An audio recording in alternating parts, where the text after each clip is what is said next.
شكرا غدا. ايوه.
Good morning, Aja.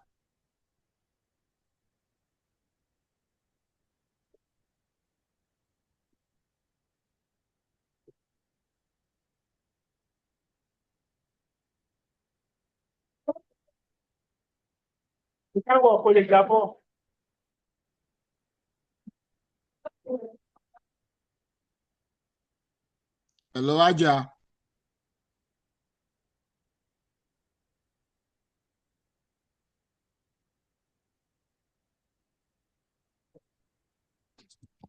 You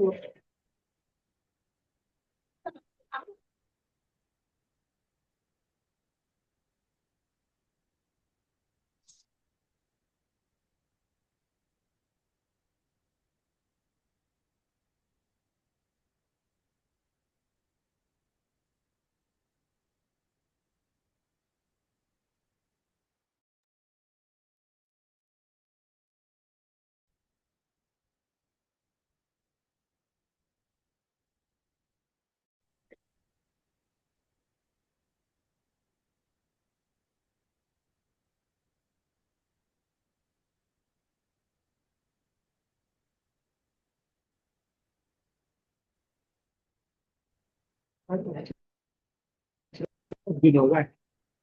You didn't make it out.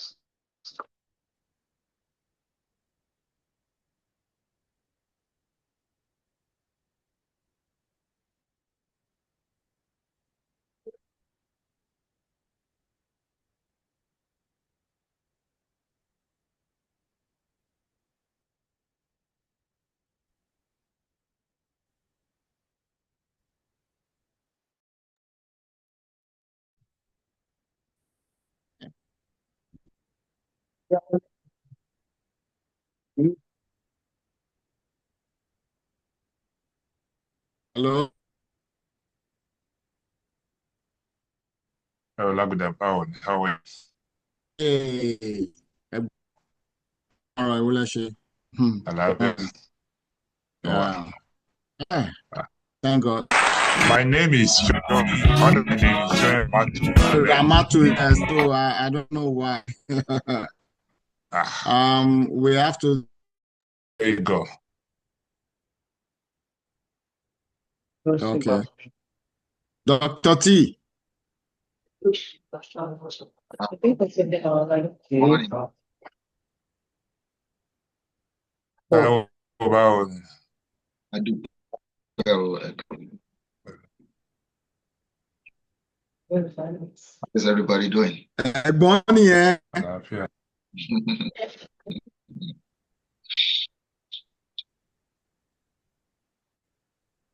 Inú pàjì o, ẹ̀yin ará West Coast.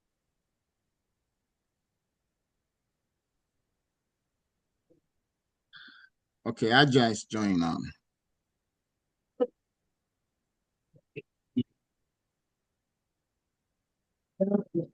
Aja, good morning. How are you? Yeah, that is good. Can you hear us clear? Yeah, I can hear you. Okay, good, nice. Waiting for the hello, Busui. Yeah, good morning from here. Please, we can hear you. Okay, good.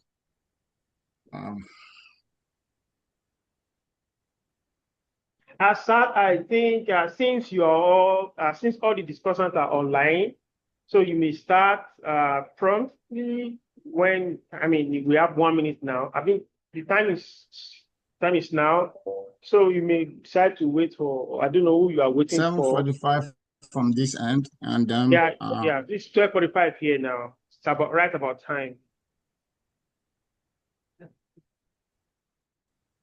Okay. Please, what's the since you are the technical man, how is this done? Does it mean that people are already joining or what? Yes, people will join you online. There are participants right here in the room with me. There are also attendees online as well. Oh, okay. Thank you for letting me know. All right, that's good. Okay, so let's start. Good morning, everyone. First of all, I would like to thank the discussant for today because I contacted you at a very short time. Dr. Taiwan from California and Barrister Johnson Babalola from Canada, Toronto, Ajo Aramatu from New York, Bronx, and then Akindele Akinyemi from Detroit. You know the most important topic that we are about to discuss today because this will go a long way. But before we start, Let's do the little introduction. My name is Dr. Lagoda Rafiu Afolabi. I'm a graduate of University of Ibadan and then relocated to United States in 2005.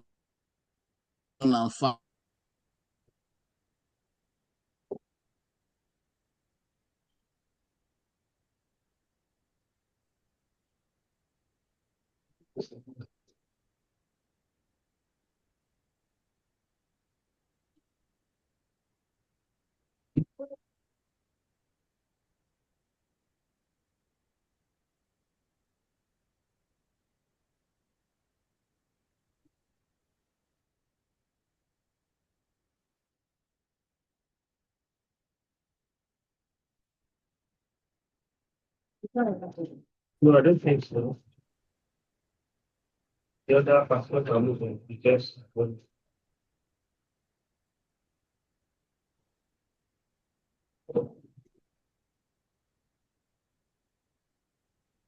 yeah.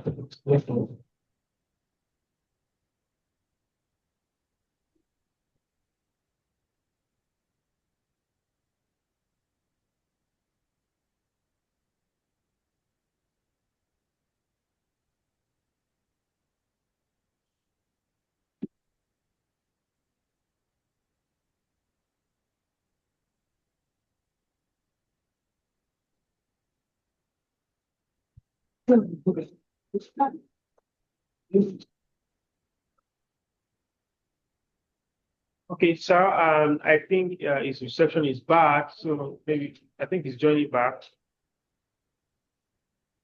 Oh, yeah, we had some technical issues. Yes, I think so. Sir. Uh,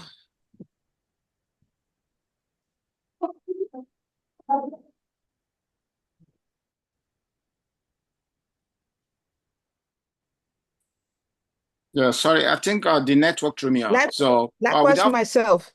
okay, I don't know what's going I on. just joined again. Okay, so let me go ahead and ask our discussant to introduce himself.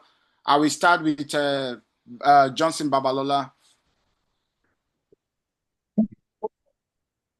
Thank you so much, and good morning from here. And I believe it's good afternoon in Nigeria at this point now.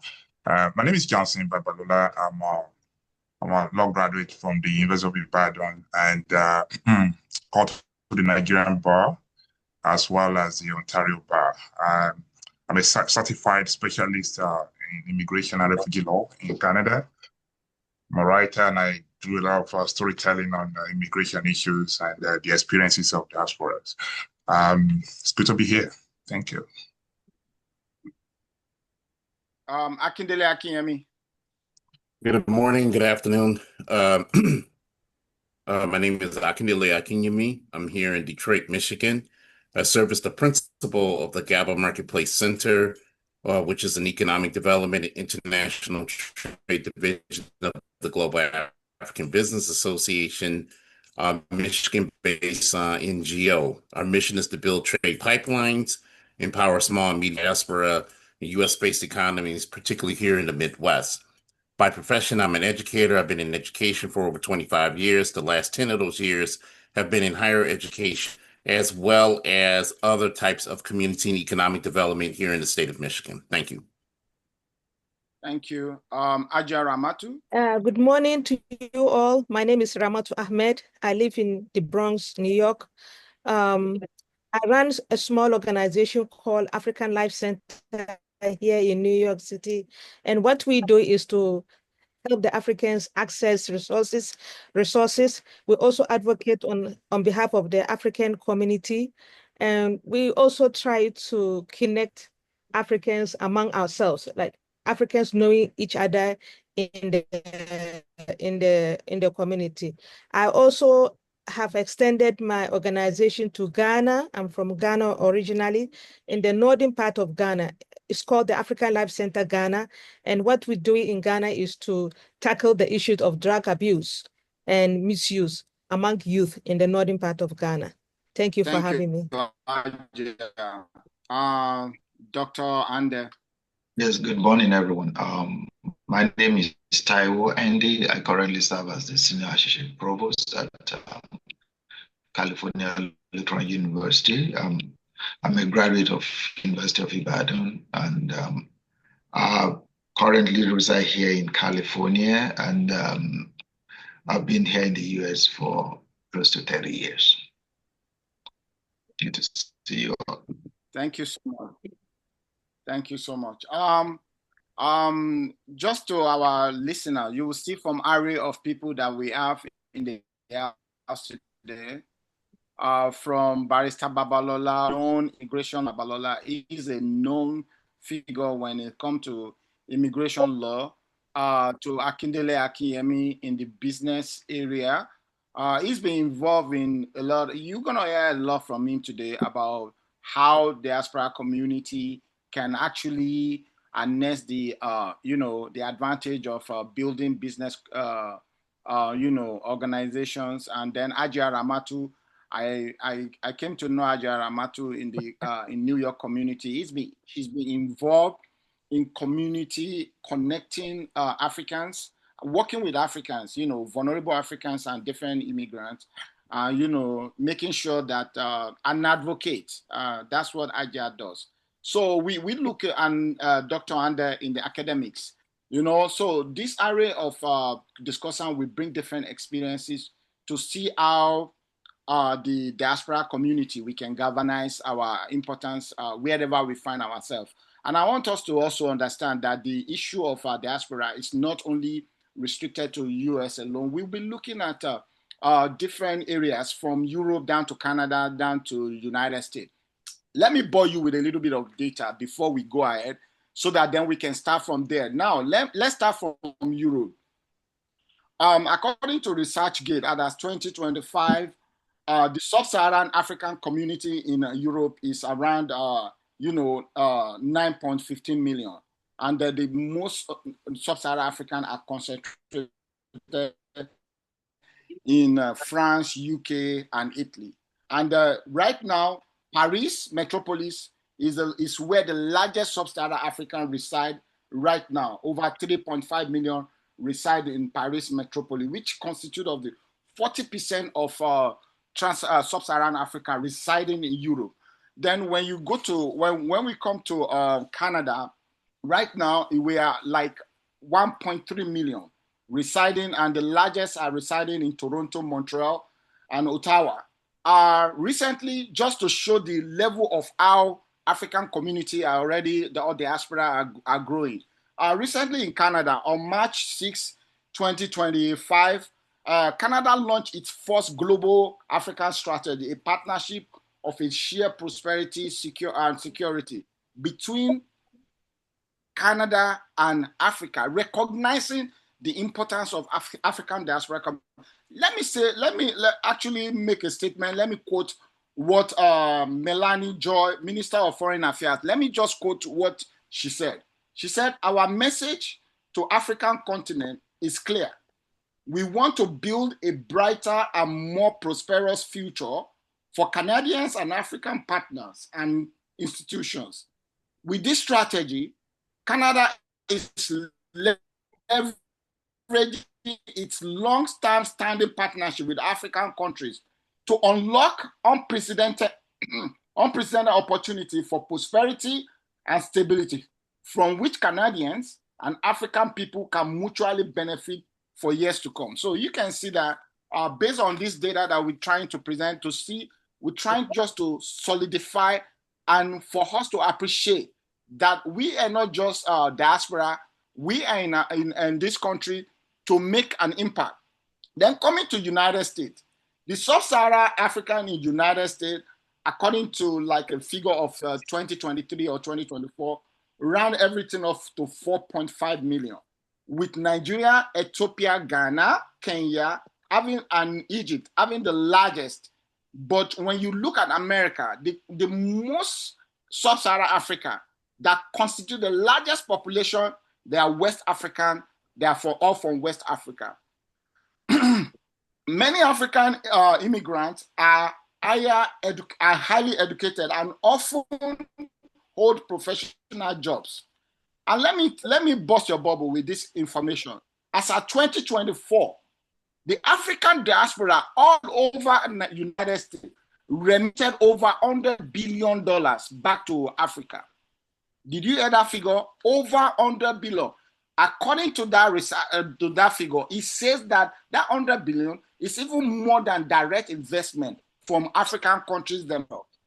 And the largest is from Egypt, followed by Nigeria and Morocco. Egypt has $22.7 billion remitted. Nigeria has 19.8 billion remitted, while Morocco has 12 billion remitted back to Africa. Globally, approximately 28.3 million sub-Saharan Africans reside outside the country of birth, you know. So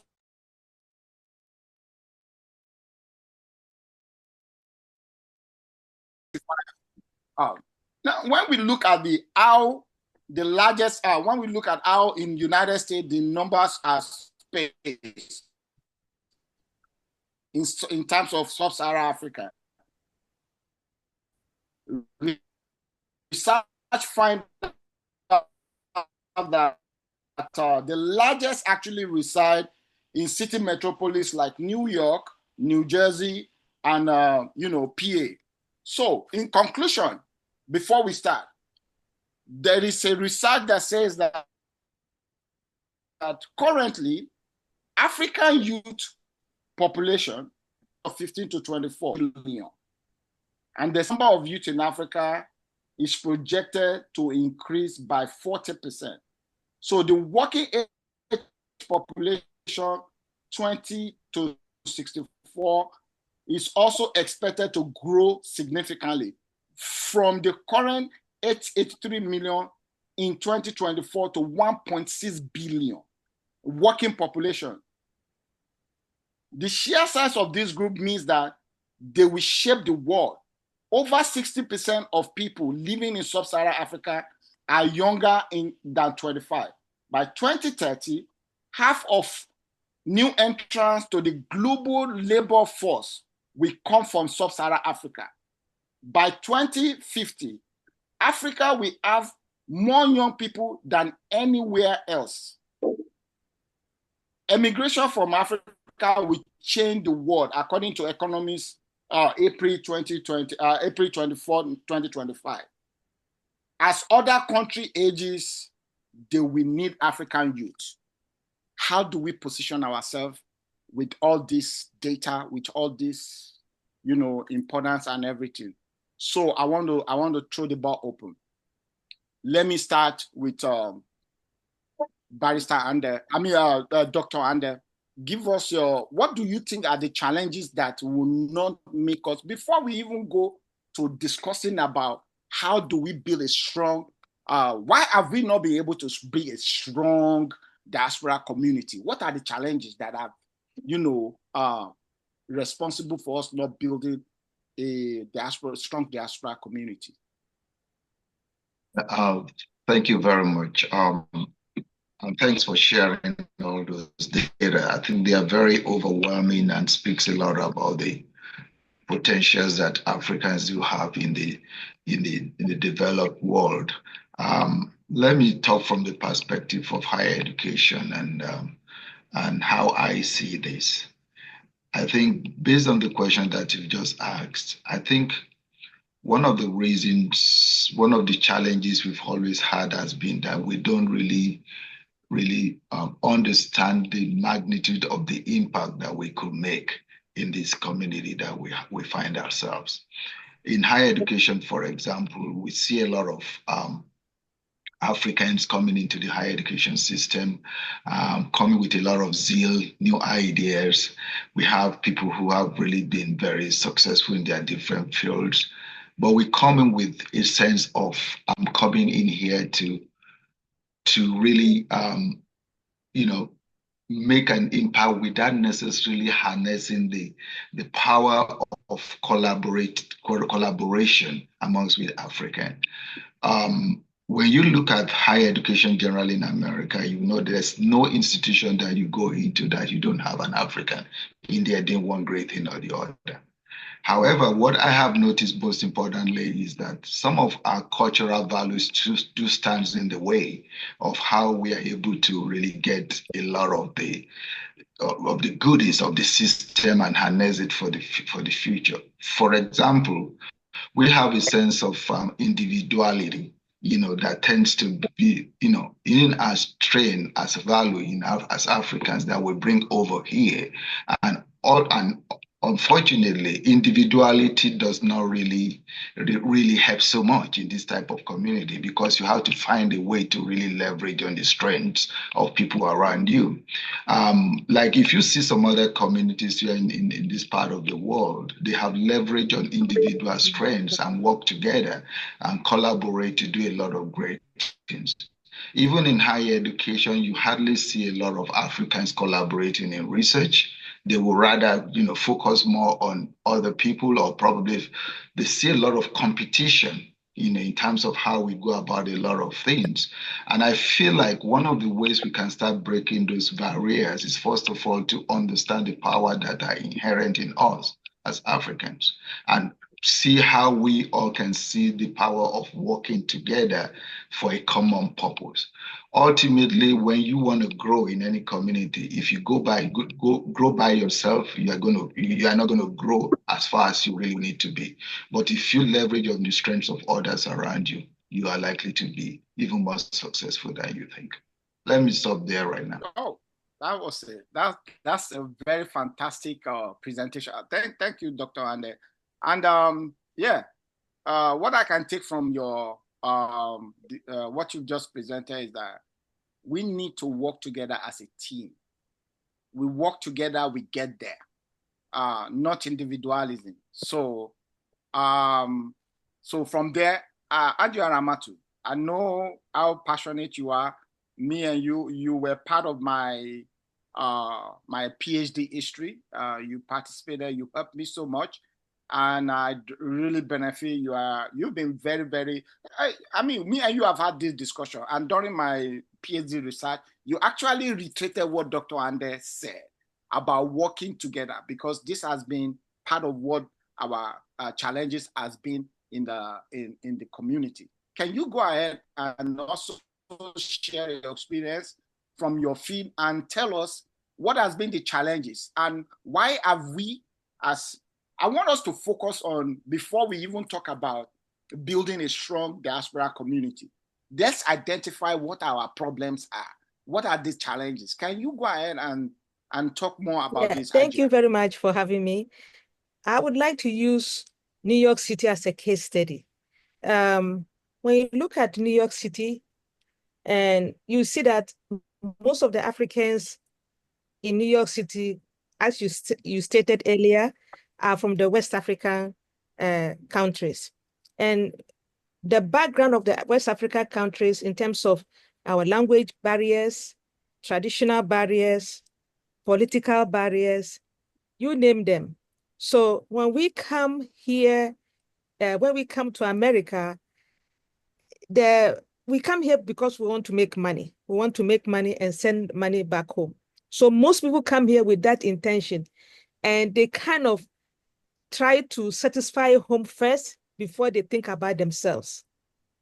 And the barriers of the language barrier and the political barrier and everything that you can think about also divide, kind of, it relegates us to the background. For instance, the French and the English. Sometimes when I go to other communities in New York City, they will invite you to a meeting, but because they speak French, they'll speak in French, and sometimes they'll even forget that there's somebody who speaks English.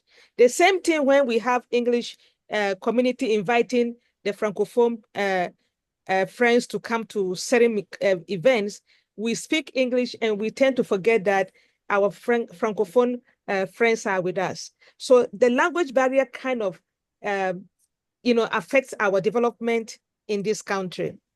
And also, we don't really look into taking certain positions in the community. So for instance, in the Bronx, according to statistics, data, About 100,000 Africans live in the Bronx. But how many African politicians, Africans are participating in the American politics in the Bronx? None. In New York City, we have one guy, Charles Ford. He's the first African to participate in politics. He's the assemblyman for Staten Island. He's the only person I know so far. And now we are having Mamdan, who is running for mayoral seat in New York City. He's from Uganda. He's in the process. He's in the running to become the mayor in New York City. So we don't know. We don't know whether he'll win or not. So those are the things that I think we are lacking. And then also, when we talk about ourselves and the challenges, we have to think about our children also. We cannot talk about ourselves and forget about our kids. So all these are in the package. And then education also is something that we cherish a lot. But when we come here, thinking about our development, thinking about how we can come together to build a sustainable community, grow for the benefit of ourselves and our siblings and our children, we tend to look into making money. That is it. And when we are making the money, we don't even make much money. We try to satisfy home, we try to satisfy here. And at the end of the day, we wind up falling sick, lack of attention and the rest. But the biggest issue is also you becoming an American citizen, getting your documents. Sometimes getting the documents also, it really makes life difficult for us, because when you are not documented, you are limited in getting certain resources. Luckily enough, in New York City, it's kind of flexible. When you don't have your documentation, you can see a doctor. There are certain clinics that you can go, you can get your medication and the rest. But in other cities in America, they don't have those flexibility and the resources that we get here in New York City. So the documentation is the major issue. How do we get your documentation? How do you become a citizen? How do you get your work permit? How do you sustain your life based on your work permit? So I will end here for now. Thank you. Yeah, I think we lost our network there. So, Adia, did I miss your summation? I didn't realize that you were not there. Yeah, okay. And what is important is that everybody is listening to you. So I just, this is the modern world that we are. That's the power of technology. Nothing is perfect. Yeah. So I think Ajay reiterated the most important part of what we are facing as challenges within our community. I can talk about New York as one of the. New York happened to be the melting point of the African diaspora community, most especially when you go from Upper Harlem down to the Bronx. You will see it's a huge, big community, and the Bronx play a very vital role in the role the community plays within the African community in terms of politics, health resources, advocate, and whatever. The consciousness of African communities actually very prevalent in the Bronx and Harlem than any other part of New York City. With that, let's go to Barrister Babalola. Tell us, with your years of experience, what has been the main challenges that is preventing us from harnessing our potential, building a very strong diaspora community? Please go ahead. Thank you so much, and thank you everyone again for having me, and I hope you can hear me very well. As an immigration lawyer, I've been practicing immigration law now in Canada for many, many years, decades. I often tell people that our changes, locating from one's country and focusing on Africa now to one of the Western countries, the US, Canada, UK, or anywhere. It's like a tree of rose, of roses. You know, it has the roses, beautiful, nice to see. Everyone wants that. It also has the thorns. And now, today,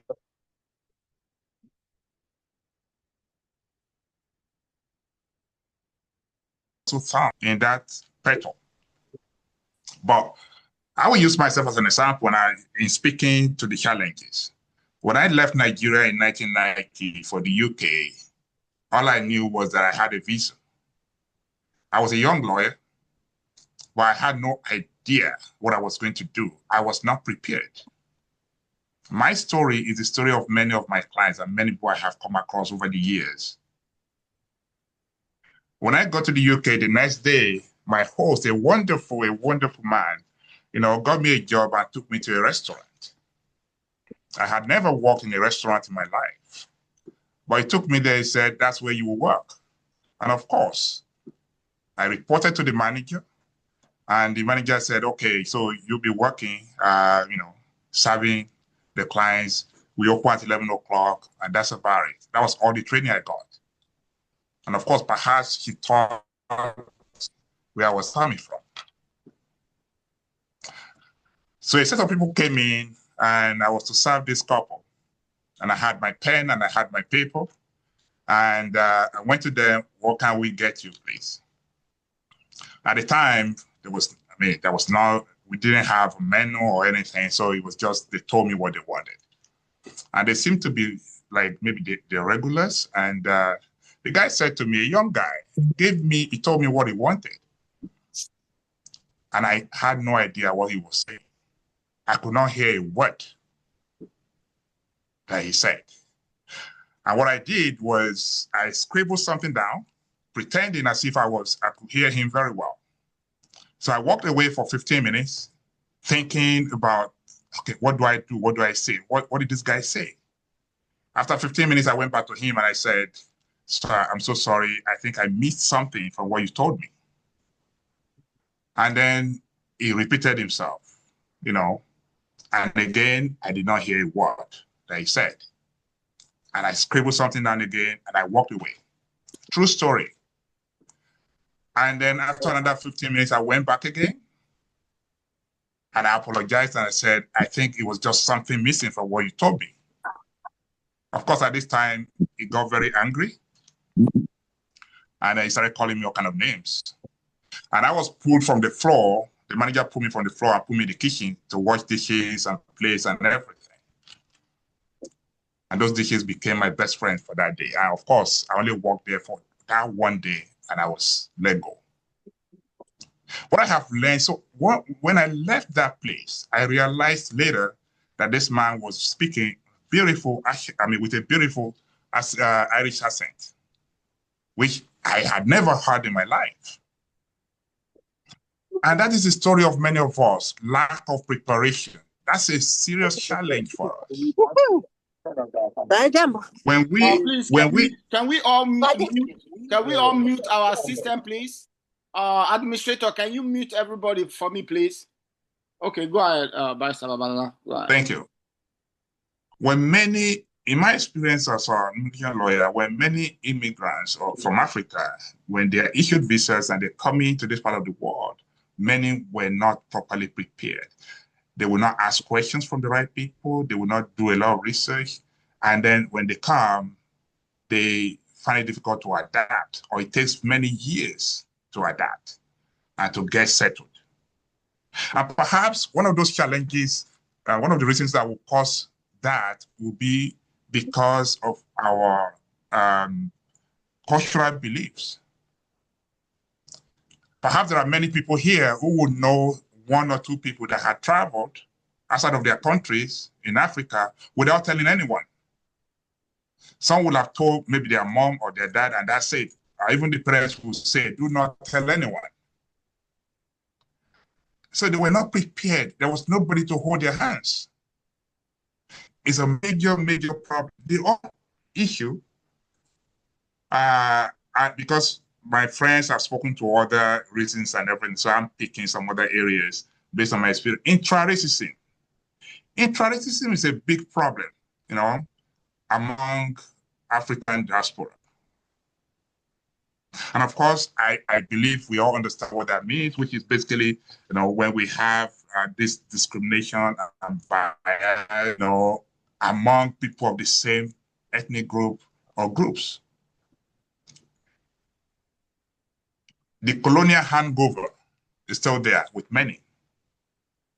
So rather than go to or relate with people of their own, they would rather separate and go their separate ways. And this is something that is causing us a lot of challenge in terms of unity and coming together. We can never forget the issue of immigration, because many come without status. It is all well and good to expect us to come together, but if a man or a woman is struggling to get status, the last thing he will want to think about is how to relate with anyone. He just wants to survive. And I'm being very practical here. Many come with mental health challenges based on what they do in their country. A number of my clients, had run away from wars, from abuse, all those. Takes several years for someone to become mentally stable. How do you connect when you yourself, you're struggling, with your or the challenge of having our qualifications realized? And things have improved recently in Canada and some other countries for many years. In some of these countries, if you bring your degrees from somewhere, in Africa, it takes a long time. Many will have to go back to school to retrain. They have to start all over again, start over jobs. Canadian experience, that's what we call in Canada, that's what we call Canadian experience. So many will be looking for employment, but they cannot find suitable employment because they don't have Canadian experience. These are all challenges they face that will make people not to even think about integrating or, coming together to do things that we expect them to do. Just a couple more and I will stop. We are also fragmented. We are fragmented based on where we come from. I'm a Nigerian. She's a Ghanaian. She's from East Africa. I'm from South Africa. This limits our collective power and unity. And we need to think about that. We trust ourselves, and we have to start trusting ourselves if we want to move forward. There's no unified advocacy for us, like other countries. We are not unified in our advocacy efforts. We do our own things. And finally, family and legal vulnerabilities. What do I mean by that? The challenge, the pressure of living in a Western country that you have not been prepared for fully cause some fragmentation within families. And so you see spouses fighting each other and having issues. You have children also struggling with trying to adapt to two cultures, the Western culture and the African culture. So the tensions build. So tensions build even within families that deprive us of being focused on integrating with each other properly. I'll stop there, Thank you.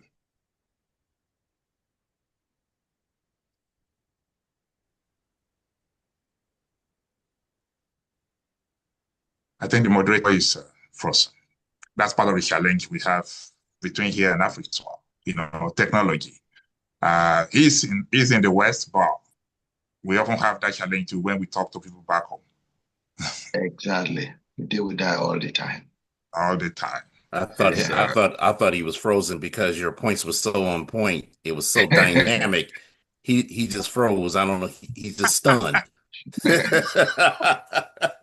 Maybe Mr. Akindele, maybe you could just take it up from there. Yeah, I think you should. Yeah. Oh, okay. Well. Thank you, everyone. And I'm joined by our Global African Business Association CEO, Miss Rary Onamake, who is also here in Michigan with me. Um, some of the challenges that we face here, in particular the Midwest, Detroit, Chicago, Columbus, Ohio, Indianapolis, Indiana area. Also, our diaspora entrepreneurs and investors here frequently lack accurate knowledge of cross-border trade policies, investment laws, bilateral agreements. Most of them don't even understand what AGOA is, even though AGOA has been around for well over 2 decades now, and is in jeopardy of not being renewed by September. Unfortunately, the African Growth Opportunity Act. And so, one of the key things that we have been working on here, is in particular through our GABA Marketplace Center, is to address this by building. We're working on building a permanent trade hub here in the city of Detroit for diaspora center trade logistics. We offer now small business certifications through our network.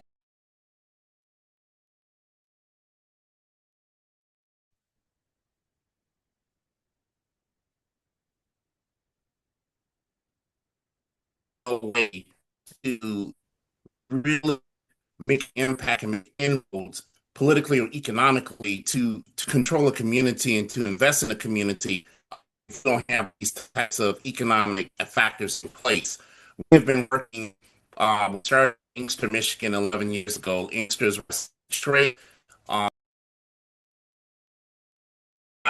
in a community that delivered economic impact and built that library, $2 million of a brand new library that still exists and still up and running. And I'm still the president of that board, even after 10 years. And so, what we need to understand, when we are dealing with business, government, technology, we need to understand the economic impact. We need to understand how immigration plays a big role in developing business, trade, economic, commerce, and so forth.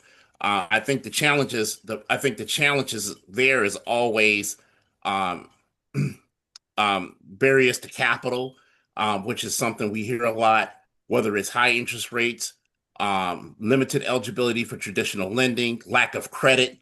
I think a lot of these things are challenges, and these are the things we try to work on to move the needle forward, to make Africa relevant. I always say in any presentation I give, Africa is first. Africa should not be in the back burner of any conversation, especially in 2025 when the geopolitics and the geoeconomics is shifting. Now, I like one thing I want to point out about Canada. At the beginning of the conversation, we talked about how Canada has developed this Africa policy towards the continent. And I think one of the things we need to realize about Canada is they can we here on this panel, we could play a big role in shaping what that looks like. Canada and Africa policy is in its infancy. So this is a prime time for us, whether we're going to do it at a provincial level or we do it at a national level, to really engage those stakeholders, from a business, government, technology perspective, to really penetrate that market. What we do here in the state of Michigan, we have a state. What we do is we focus on the state and county governments to penetrate those markets, to create some type of leverage and create some type of synergy of not just discussion but actions that we could move this process forward for our community at large. And so I'll stop there, because of time. I'll stop there, and that'll be it. Thank you so much, Akindele. Akindele, yeah, he's been one of those in Detroit who has been responsible for when we talk about business development. And personally, I've worked with many of you on this panel, and I know the potential that you bring on the table. Let's look at the main issue which is united front, working together. And let me take from Barrister Babalola's word about how our background and culture affect how we integrate ourselves in the foreign country. Even from home, we are already divided, you know. But I think finding ourselves abroad, the best thing we can do is to find a forum or a platform where we can all work together to harness the importance of, our professional skills and every other potential that we have. Now, let's talk about how do we now bring a very strong diaspora community. Look at all the data. The data are there. We have doctors, we have lawyers, we have everything. Personally, I think one of the areas that I think we really not make too much incursion, which I have expected Akinyele to address better, is the political terrain. We've really not been on the table where decisions are being taken. Because, I mean, we are all over the place. How do we begin to influence decision making that will drive decisions, positive decisions for us? But the foundation is that we need to work together first. So I'll back to you, Dr. Ande. How do we now begin to harness these opportunities and build a very strong diaspora community? Go ahead. Thank you very much. I believe that, there is an opportunity, just like you have mentioned. But I have to say it with all due respect that before we can start harnessing within the system, we have to have a rebirth. We have to really understand that for every new community that we go into, you have to have a deliberate or intentional process of assimilating into that environment. One thing I have found out is that, we all Africans, we are very educated from wherever we come from. We are PhDs, we do this and those kind of things. But we always feel that most of all those things that we have carried from our African background into a new environment translate 100%. And it's not always the case. It's not. In fact, you have to be intentional or purposeful in terms of trying to really rebirth yourself and trying to find a way to understand how a system works. If we have to make some difference in the political setup, education, whatever you want to call it, regardless of how good your ideas are, if you do not understand the system in which you find yourself, everything will be falling flat all the time. You'll be spending so much energy and time on something that you should have done so easily, right? So I think for us, we have to first of all self-realize that regardless of what we have in terms of our knowledge and skills, when we come to a new environment, it takes some intentionality for us to understand what will it take for us to break through the system. How do we prepare ourselves? A lot of us that we are trying to break into a lot of things here in the developed world, we are not adequately prepared. Let's just be real. We're not. We don't do a lot of more, we don't really spend so much time on individual development, trying to understand how the system works, trying to know how you're going to break through easily without sweating too much. So ultimately, we find ourselves either we go in there, we want to do something, it's either it's received negatively or it's not making the impact that is needed, or something that should have taken us 1 year is going to take us like 5, 6, 7, 8 years to get it done. So I think that for me, that is the first step for us to really realize that a lot of the values we bring from our country in Africa generally, right? They are really great, but we can fine-tune them a little bit more within the context of the environment we find ourselves and make it an advantage for us. and turn it into big things that steer us to the highest level of accomplishment where we are. I also want to mention that, we in doing what I just described, it might be like we all have to be what do you call it? We have to be each other's brother's keeper in trying to understand how do we support each other to make sure that our dreams are realized. For example, I know even let's take Barrister Babalola for example.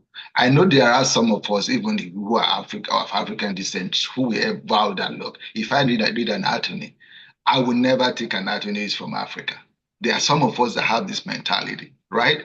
There are some of us that feels like, a lot of people that have these skill sets that they are from the same country which we are, we don't have that level of trust to believe that they are in this game with us for a good purpose, right? One step we need to work on is that there has to be a way as Africans that we start building some level of trust among each other. With that trust, we cannot support each other. With that trust, we can't move forward. With that trust, we cannot harness the power of working together, because every one of us, we are very, very suspicious of each other. We have seen each other as competitors rather than collaborators, right? As long as we are going to continue to work within that framework, a lot of things are going to pass us over. Lastly, I want to also mention the power of building capacity for the future. Capacity for the future in terms of how we strategically place our children for the future, right? See, the milk of this country, some of us will not be able to drink out of it. But our children, we must find a way to place our children on the pathway towards which they will be beneficiary to those things, even if we are not. Because a lot of us, we came into this country at an age where we are like, either we are having a second professional career or we are grown and that kind of thing. But our children that we bring into this country, the question we ask ourselves is, how are we strategically placing them to be successful so that they can continuously take over from what, even if you are not able to benefit from all of those. And that can be done, maybe you are looking at it from the terms of career that you are putting your kids into, maybe in terms of showing your kids the business that you are working on, leveraging on their strengths, thinking about their own perspective, bringing it to play into how you build businesses into the future and all those kind of things. I think it's an holistic way of thinking. As long as we continue to keep ourselves siloed, thinking about how it's going to benefit just me alone and not thinking about the greater future, I think we will continuously, as African, continuously be limited in our abilities to be able to really expand and dominate the screen where we find ourselves. Wonderful. Thank you so much, Dr. Ande. Trust through collaborations. That's a very powerful one. We have to build trust. Then after trust, then we can collaborate. That is a very, very, I think that is a niche on its own. Because I noticed that one of the things that generally from every discussion about the diaspora community is that we don't really trust ourselves. And even engaging in business, we don't actually support ourselves. Supporting ourselves starts from trusting each other. And then from there, we can begin to collaborate. Let me move to Aja, and let's share what Aja has in our experience and see how we can build a strong diaspora community. Aja, what do you think we can do?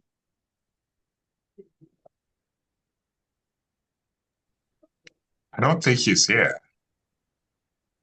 Okay, Barrister Babalola, then go ahead.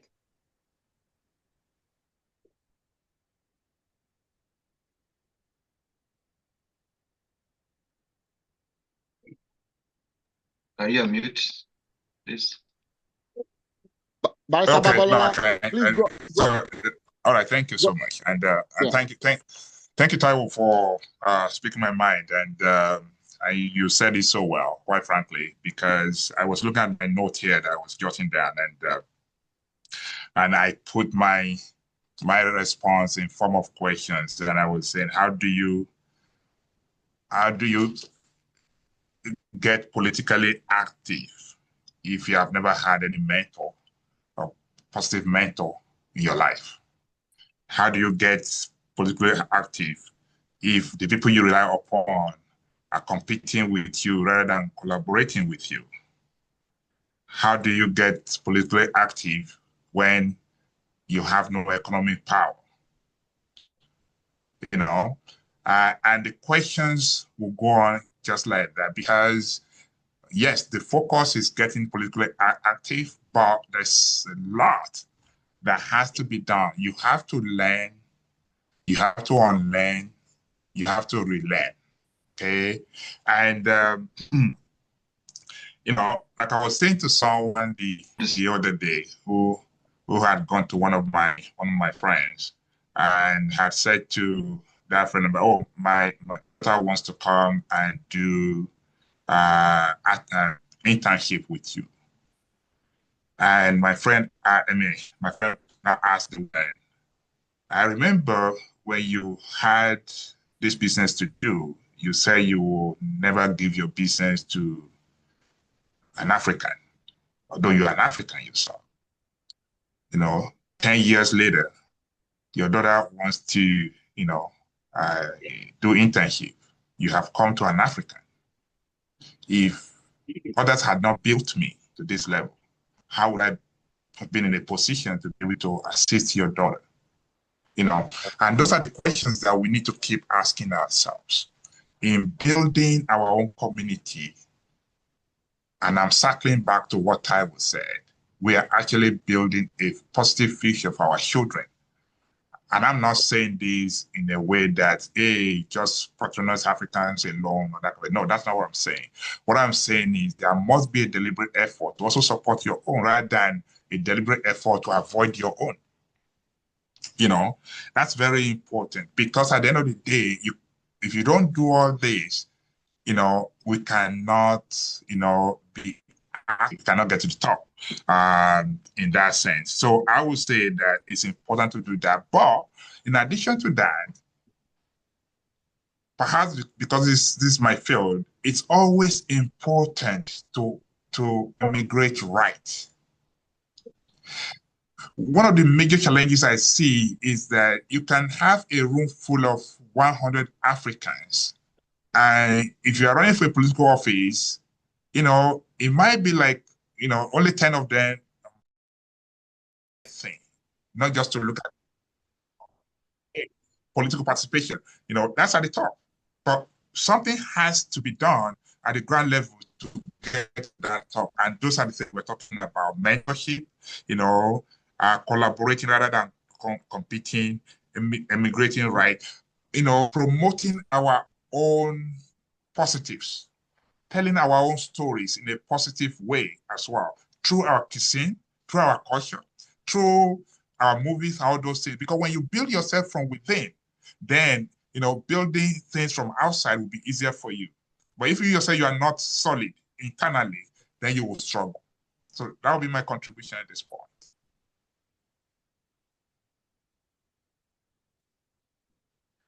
Okay, Lagoda is frozen again. So yeah, maybe Akiyemi can go ahead. Akiyemi can just go ahead. Yeah. You every time you speak, everybody freezes. I know your points. I know. I haven't talked. So my position is that our diaspora, as an African diaspora, we hold a powerful dual advantage with culture, our deep cultural access to markets and so forth. Sorry. Let me quickly make this statement before you. Because based on my discussion with you, Akindele specifically, what I want to say is part of what I want you to also address as you are going about. You will notice that Akindele, one of the things that we spoke about is connecting Africans with Africans. And I see what the effort you have made, not just only within Africans, you know, we always transcend towards the Caribbean community. which also constitute the diaspora African community in the United States, for example,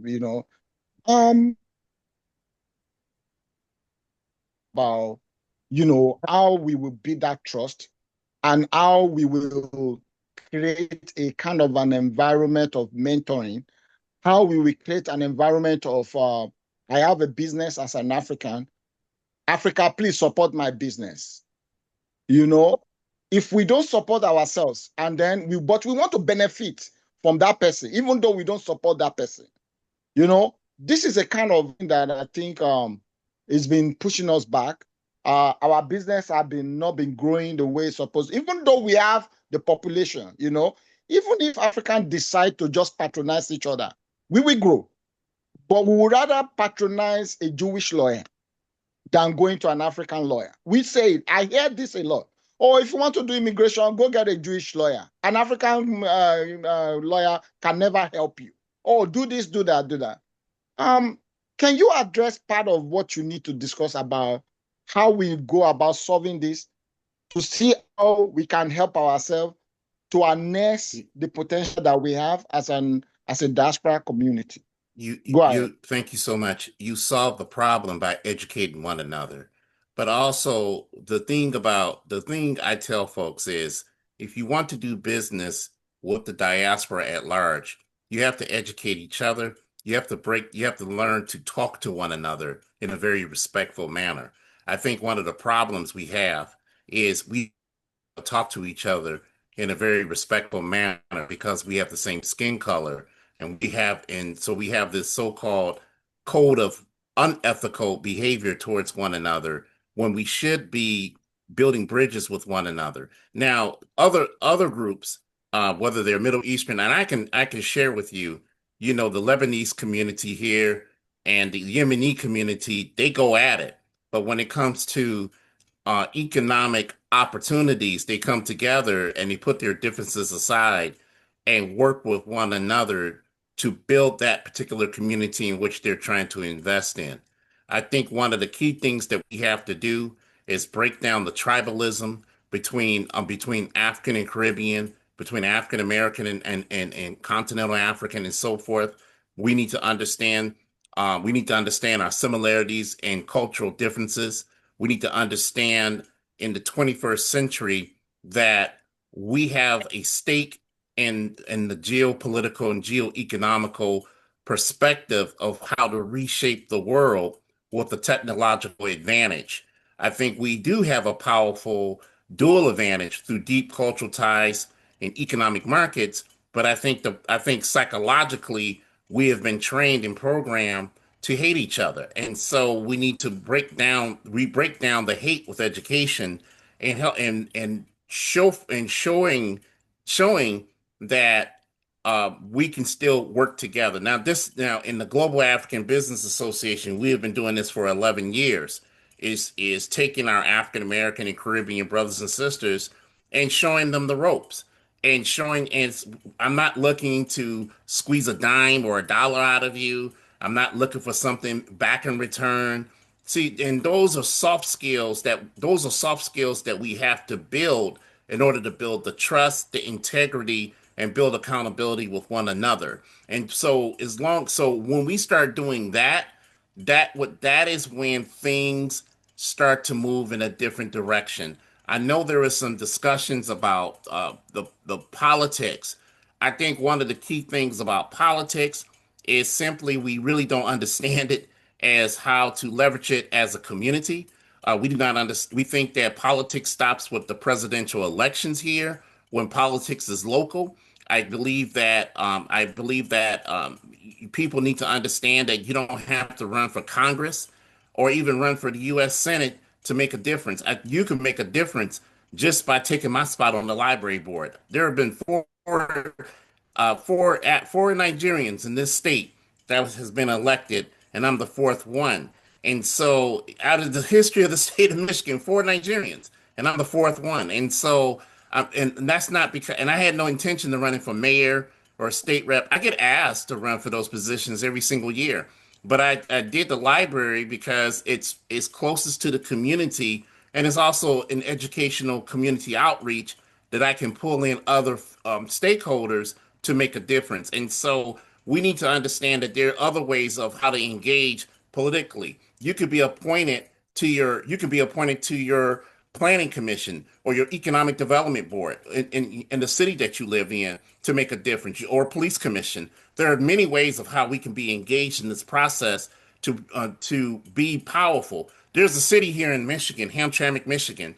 Hamtramck started as a Polish city at the beginning of the 20th century. Today is ran by all Muslims from Yemen and Bangladesh. Period. The mayor himself is from Yemen. Never ran for a political office before and beat a two-time Polish mayor. Now he's been appointed as ambassador, I think, to Tunisia somewhere from President Trump. But these are cities like Dearborn Heights, Hamtramck. These cities started with small community power. And what I mean by community power, they started moving in communities, buying up the real estate. They started buying up the businesses. Once they got that economic base intact, then they started running for political office, and now they control these communities. Africans can do exactly the same thing. They could do it in the city I live in Inkster, Michigan. They could do it in any city right here in the state of Michigan. We have relationships with 18 cities, urban communities across the state. Africans can do the same, and Caribbean people too can do the exact same thing that the Middle Eastern, North African communities have done over the period of 2 decades. But in order for us to do that, there has to be a shift in mentality with our community, and that shift is we have to break down the psychological and the mental tribalism that we practice on each other every day. We have to stop.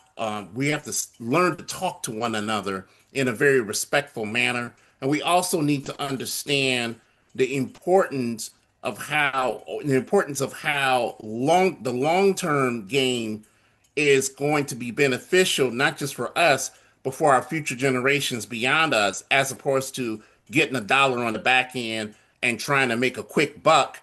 To make a quick buck, the poverty mentality has to cease, folks. We have to remove ourselves from this poverty spirit and get into a prosperity spirit if we want to make the African Caribbean diaspora impactful again.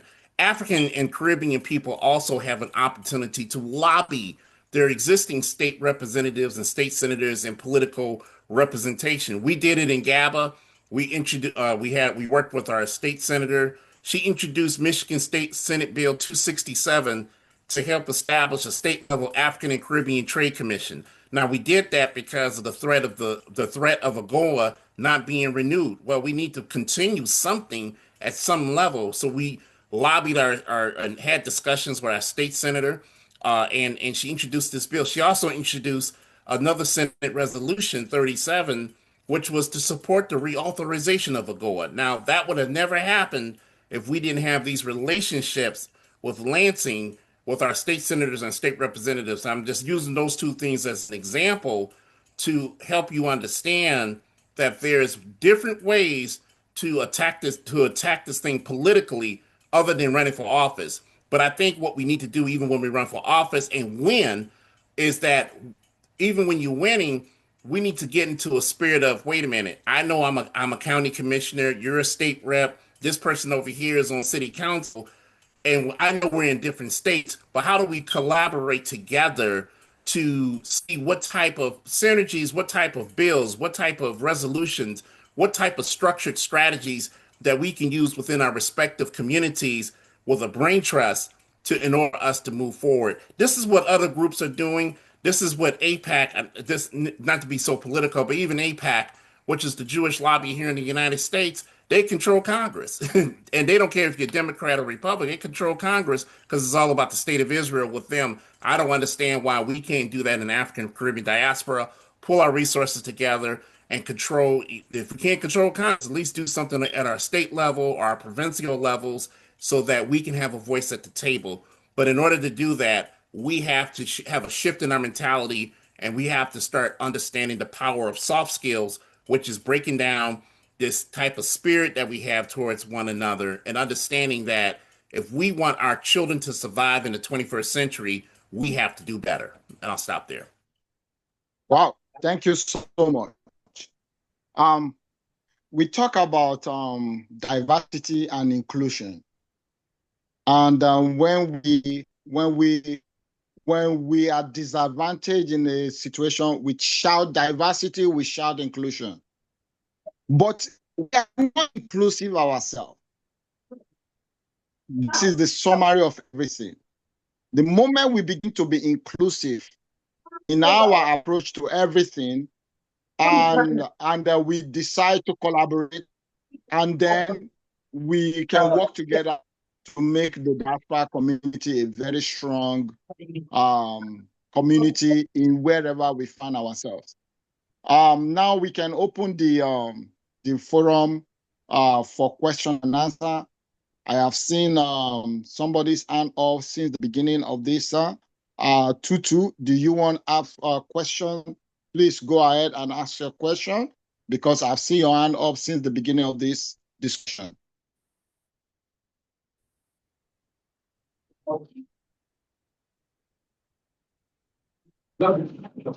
Tutu, or hello? Please let us know if you have a question. Raise your hand by signifying if you have a question. I was muted, that's why. Can you hear me now? We can hear you loud and clear. My Go ahead. question Thank you. is, why aren't we putting something together so we all be housed in one house? You know, because when we have an incubator, all of these skills are going to be well completed and done, and be able to help the African population. Because I heard a lot of things in fragmentation and things like that. Let's open up a one-stop center so we can solve our issues. Thank you. Please, did somebody want to quickly respond to that out of the panel? Yeah, I can. I'll take a stab at that real quickly. A one-stop center is great in theory. I think in terms of action, we would need to, first of all, understand, going back to what I just said a second ago about soft skills, understanding trust and understanding each other. And the way we do that is by education. Once we educate one another in terms of who we are, where we're going, and also understanding that, hey, you know, we may have some differences, but we can put aside those differences for the common good and for the common goal. Then that one-stop center becomes a reality, because the bigger goal at hand is to move this whole entire process forward for our community. But I think one of the key things we need to do first is a mental recheck of one another to help each other understand that, hey, we are on the same page and on the same boat. Let's find some commonalities amongst us to move this process forward, whether it's going to be cultural, whether it's going to be building a school or something in the geopolitical space. Those are the things we need to identify to help build that one-stop shop. Thank you. Rehi Onomik.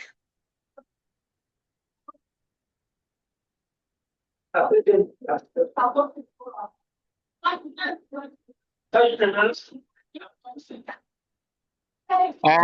Onomik. Okay. Thank you very much, Dr. Raphael Afolabi and the other panelists. That was a good session. I really enjoyed the conversation. I want to ask this question to Dr. Afolabi, and every member of the panel can also help to respond to that. Yeah, my question is, Dr. Afolabi, you are a researcher and a consultant.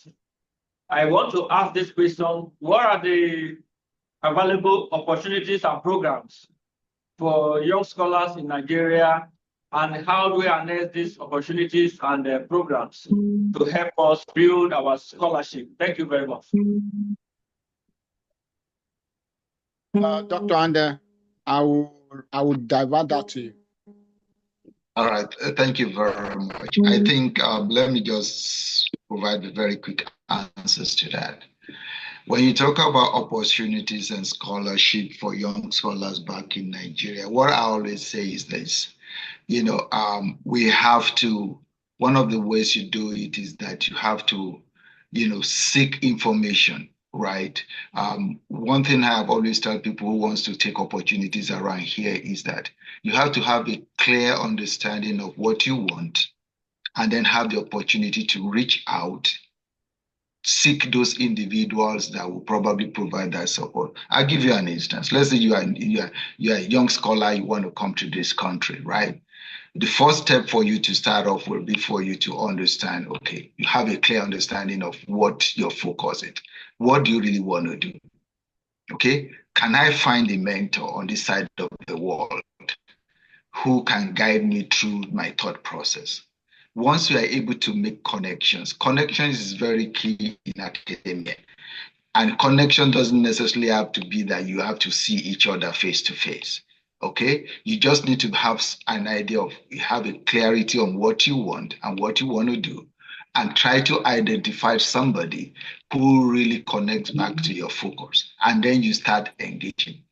And being in academia, I've had several opportunities where I have reached out to my colleagues back in Nigeria for opportunities that are actually under my personal purview, that I am the person that approves those type of opportunity. But there are some things that keeps keeping a lot of young scholars back when it comes to things like this. First of all, we lack some basic etiquettes when it comes to how we work in when we come to academia. For example, many of us don't even check our emails in weeks. I've had instances where I've sent opportunities to people that I know that opportunities lapse in a week, and I want them to react. The mail stays in their inbox for weeks. And then when you ask them what's going on, there's no network, there's no that data, there's no something. That really is very, very demoralizing. And the other thing I want to mention is this. The technology has made things so easy for a lot of us that are young scholars in the back part of the world. I always recommend this. Go online, go to the institutions that are dear to your heart. If you say, I want to go to Harvard, I want to go to Toronto, University of Toronto, go into their website. Figure out the program you are interested in. Once you identify that department or program you are interested in, go to their webpage. Look at the bios of the faculty that are there, that aligns with what you want to do. Send them an email that introduce yourself. I am so from this country. I want to do this research. And I've read your skill bio. I think you're a great person that can mentor me. Do you mind if I'm going to serve as my mentor? I can assure you, most academicians will respond to those type of emails. Then you start building that communication. You don't start by just saying after one or two emails that I want to come to Canada, I want to come to US. No, you start building some information, some trust between you and that individual, saying, okay, I think I see the research that you're doing. Give me some input as to this. So after you start engaging yourself in so many conversations, right? That individual on this side of the world start developing some trust in you. And when opportunities comes, you are going to be the first person that person will remember, right? But you have to have that passion to be able to sell yourself. Little things like how you construct a bio about yourself, about the research purpose that you have, and those kind of things really matters. So we on this side of the world, we are always ready to collaborate with researchers from the developing world. But the challenge we always have has always been that there is no clarity on what the scholar themselves want. They just say, I want to come to the US to study. No, it's not about that. You have to be very intentional. This is the person you are trying to work with, and you have to have, once that connection is there, there's a possibility. But if you cannot establish those connections, you cannot move anywhere. So I want to say in a nutshell that one of the best way to do is that take advantage of the technology that you have. Do your research online. Look to institutions that you think you want to go into. Do your research, find a mentor, a faculty mentor, somebody you really love their work. Send emails to them. Tell them what you want to do. Tell them about your passion. Then you start engaging. And once you start engaging, opportunities open up and they will share with you those opportunities and then you can latch onto them and turn it into a goal. Just to quickly add to what Dr. Anders said, one of the things, until when I get to United States and then I begin to find myself in some professional environment, I think one of our major problems coming from home is that we don't believe investing in a relationship. We just want to benefit from that relationship. You meet somebody today, the next thing you're asking for that person is you are asking that person to part with something. We call it currency. I can't just spend my currency for you if I don't know you. I would rather spend my currency for somebody I've already established relationship with, somebody I know very well, somebody I know their capability, somebody I know their potential, somebody I know they have a purpose. But the moment you strike a connection, you go to conference, you meet a professor, and you say, oh, professor, I'm looking for scholarship. There are so many people who are looking for scholarship. But professor, you can connect with him and say, oh, professor, I read one of your researches and it struck me. And there was an opinion you made, but when I was reading in one of his publications, something very opposite to what is your opinion about that? You see, you challenge the professor already, and he's ready to defend himself. When you start asking probing questions, that person would develop interest. You know, if oh, this person has really researched me, he has really read me, he understands my philosophy, he understands my research, and from there you strike. You begin to see your intellect. He will begin to measure you. He will begin to know you. That's how he can spend his currency for you. But you can't just meet somebody in a day and start asking them for something. Invest in relationship, build relationship. That's one. Number two, go on LinkedIn. LinkedIn is a very resourceful ground where you connect with people. Just go on LinkedIn, connect with somebody, strike conversation, build that relationship, keep talking. That's how everybody here today, Dr. Ande, Babalola, and Akindele, we just don't meet in a day. We build a relationship. I can just call them overnight and say, please come. If I've never built that relationship to that, they will not be here today. I call them at a short notice, and they all assure me they will be here. And that's why they are here. Relationship building goes a long way. Let's learn to build it. It will open that door for you. I see another person. Go ahead. I have a question.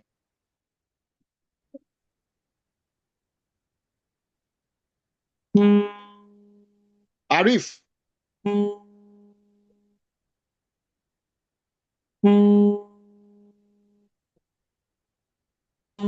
Hello, Arif. In me, does somebody else add to what we've discussed? You know, I don't think what I'm going to say is anything extra, but just to reiterate what both of you have said. Because as an immigration lawyer, that's a question I get all the time. I want to come to Canada to do research. I want to come to Canada to study. I want to come to Canada to do A, B, C, D. How do I get scholarship? And I always tell these students that they need to put in the work. Go online, spend your time and research. It might take you 1 month, 2 months, 3 months.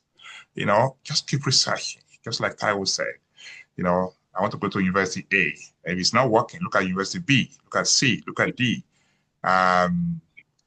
You know, I have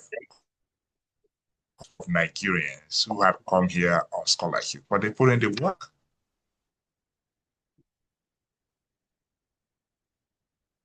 Who don't even know how to use computer. are the ones that will be calling you on behalf of a 21, 22-year-old. So my child wants to come to Canada to do masters, and can you help me send a list of universities that can offer her scholarship? And I'm like, really? Your 21, 22-year-old cannot go on the internet and do some research herself? And so parents have to, this culture of, holding hands to a child married at 35, 45, it has to go. You need to build your child to be independent. I'm the founder of a platform with about almost 500 young law students in Nigeria. And that's why I tell them all the time, do some of this research. And you'll be surprised that people are getting scholarships from Nigeria, 100%. So put in the work. And it's difficult for someone to sit down and spend like 3, 4, 5 hours looking for scholarship, for others, who pays them. So let's look at all those things. And I think we'll be successful. Okay. Arif? Hello? Am I on now? Yeah, go ahead. We have five minutes exactly to finish this round, so please make it short and go ahead. Oh, okay. Thank you very much. I think the panelists have been very wonderful.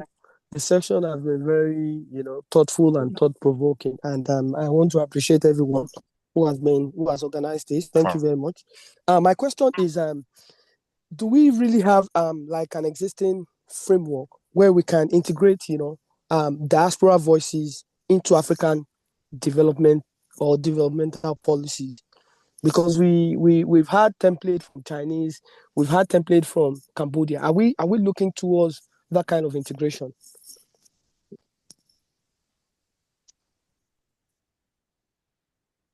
Just to go straight to that, I'm sure as a community, based on what we have been highlighting as part of our challenges, I don't think as a body we have anything for now. Maybe in the future, we're working towards having a framework, which will serve as a kind of a, path for us to actually understand our purpose and the reason why we have to come together as a diaspora community. I think based on what you have just said, we can borrow from that and begin to see how we can create a platform for ourselves to channel for the future. Just like the Canadian have just done in terms of, and which is also sometimes before the past administration happening in the United States. I think we need to build on that. How do we begin?